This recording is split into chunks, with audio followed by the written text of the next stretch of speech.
प्यारे छात्रों, आज की क्लास में कक्षा 9 के संस्कृत पाठ्य पुस्तक से हम लोग पहला पाठ प्रथमा पाठा को देखेंगे और इस तरह से मेरा प्रयास रहेगा कि सभी विषय के हर सब्जेक्ट के हर सेक्शन को लेकर के छोटे छोटे वीडियो के रूप में पूरे चैप्टर का निष्कर्ष, पूरे चैप्टर का पूरा अर्थ, परिभाषा, उसके समझने का जो अधिक से अधिक सरल उपाय हो वह लेकर के मैं आपके बीच में आता रहूँगा। तो आज कक्षा 9 के बिहार बोर्ड के संस्कृत के प्रथम पाठ से हम लोग चलते हैं, शुरुआत करते हैं। इसमें इस स्तुति का अर्थ होता है ईश्वर की स्तुति। स्तुति का मतलब होता है प्रशंसा करना, यानी कि बड़ाई करना, यानी भगवान की हम लोग प्रशंसा कैसे करें, इसका वर्णन इसमें हमारे उपनिषदों के 5 मंत्रों के द्वारा यहाँ पर किया गया है। तो आइए हम लोग उसको देखते हैं बारी बारी से।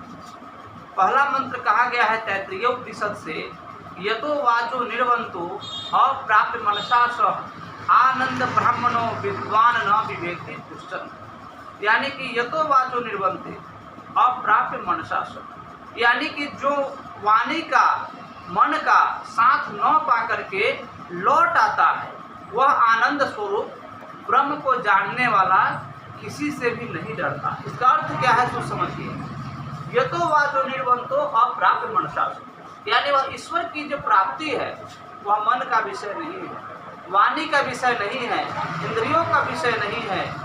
तो स्वामी तुलसीदास जी महाराज ने रामायण में कहा कि गो गोचर जहाँ लगिवन जाई तह तक माया जानहु भाई। यानी कि जहाँ तक हमारे मन का, हमारे वाणी का, हमारे बुद्धि का पहुँच होता है वहाँ तक क्या है, वहाँ तक हमारे प्रकृति का विषय है, हमारे मन का विषय है, वहाँ तक हमारे इंद्रियों का विषय है। और ईश्वर कहाँ है, उससे परे है। और दूसरी जगह उन्होंने चर्चा किया कि प्रकृति पार प्रभु सब उर्वासी, वह ईश्वर कहाँ है, प्रकृति से परे है। इसलिए यहाँ पर तैत्तिरीय उपनिषद का यह श्लोक हम सबको संदेश देता है कि उस ईश्वर को प्राप्त करने के लिए हमारे मन, बुद्धि, वाणी, इंद्रिया की जरूरत नहीं है। उसके लिए हमें शुद्ध आत्मज्ञान और आत्मा के आधार से जो हम लोग चेतन कर्म करते हैं उसी के द्वारा हम ईश्वर तत्व को प्राप्त कर सकते हैं। ठीक है। और जो ईश्वर तत्व को प्राप्त करता है वह संसार में किसी से नहीं डरता, वह निर्भय हो जाता है, वह सब में ईश्वर का वास देखता है, सब जगत के कल्याण की भावना उसके अंदर आ जाती है। दूसरा श्लोक बृहदारण्यक उपनिषद से लिया गया है। इसमें कहते हैं हमारे ऋषि, अस्तो माँ सद्गम्य तमसो माँ ज्योतिर्गम्य मृत्युर्मा अमृतगम्य। इसका अर्थ है हे ईश्वर, हमें असत्य से सत्य की ओर ले चलिए, हमें मृत्यु से अमरत्व की ओर ले चलिए, हमें तमसो माँ, तम का मतलब अंधकार, अंधकार का मतलब अज्ञान, हमें अज्ञानता से ज्ञान की ओर ले चलिए। ऐसी प्रार्थना ईश्वर के चरणों में हम सभी करते हैं। यह कहाँ से लिया गया है, तो बृहदारण्यक उपनिषद से। हमें असत्य से सत्य की ओर, अंधकार से प्रकाश की ओर, यानी अज्ञान से ज्ञान की ओर, और हमें मृत्यु, मृत्यु का मतलब क्या है, यह जो जीव है बार बार जन्म लेता है, मरता है। रामायण में कहा गया कि जन्मत मरत असह दुख होई, बार बार जन्म लेने में, मरने में अपार कष्ट होता है। इससे छुड़ाने की बात, और वह छुड़ाता कौन है, वह छुड़ाने वाले वह एकमात्र सद्गुरु हैं। और उनकी कृपा से जब हमें ईश्वर की प्राप्ति हो जाती है तब जाकर के यह चक्र छूटता है। इसी का वर्णन इस दोहे में किया गया है। अगला दोहा है जो श्वेताश्वर उपनिषद से लिया गया है। इसमें कहा गया है एको देवः सर्वभूतेषु गूढ़ः। वह जो ईश्वर है वह एक है, 2, 4, 5, 10, 20 नहीं है, वह एक है। उस एक ईश्वर की प्राप्ति करना ही हम सभी मानव जीवन का परम कर्तव्य है। एको देवः सर्वभूतेषु गूढ़ः सर्वव्यापी सर्वभूतांतरात्मा। वह ईश्वर क्या है, एक है, सबके अंदर विराजमान है, सभी कण कण में वह विराजमान है। कैसे, इसके बारे में एक संत कहते हैं कि हरिहर समाया है हरियालियों में, वही झूमता है झुकी डालियों में, पहाड़ों नदी पे उसी के है जलवे, वही गरजता है घटा कालियों में। जिस तरह अग्नि का शोला हर संग में मौजूद है, उसी तरह परमात्मा हर संग में मौजूद है। हर संग में मौजूद है फिर भी नजर आता नहीं, योग साधन के बिना उसे कोई पाता नहीं।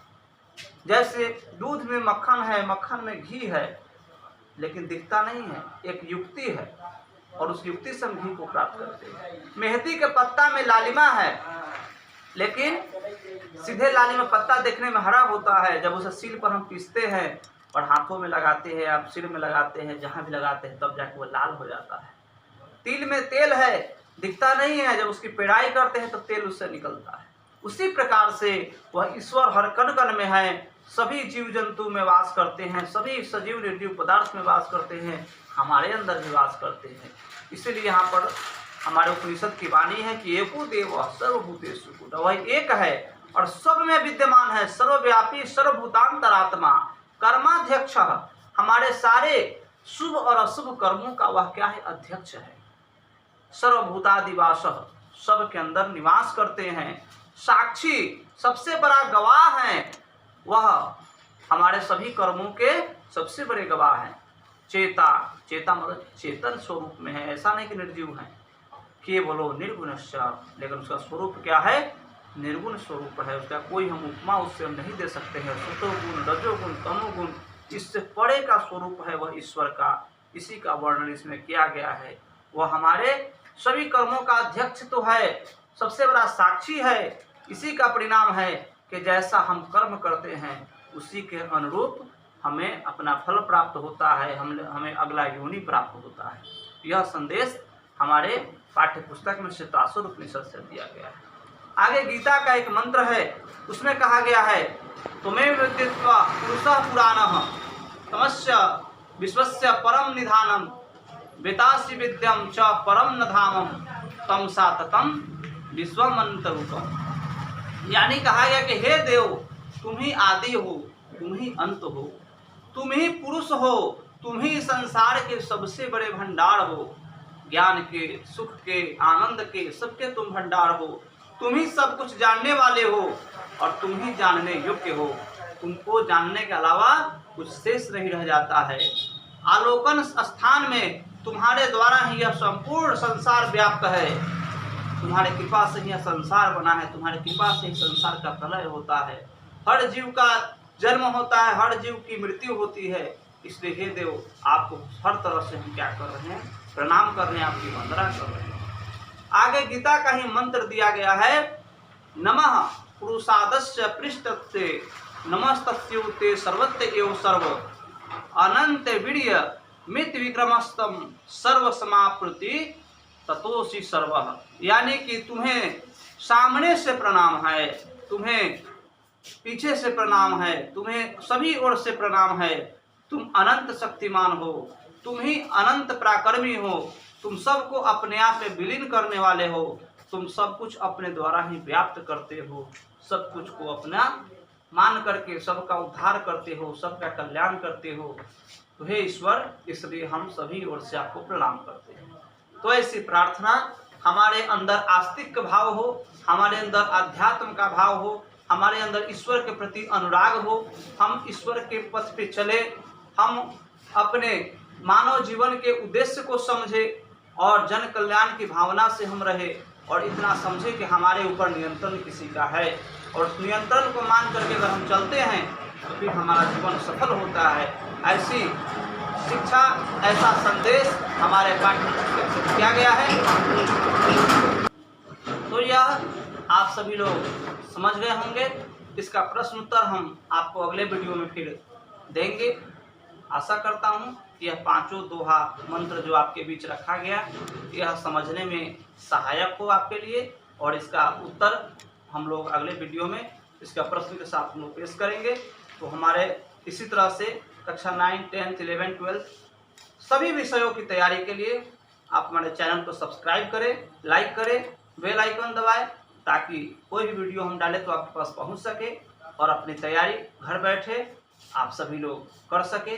यही आशा रखते हुए हम फिर आगे मिलेंगे नए वीडियो के साथ। धन्यवाद।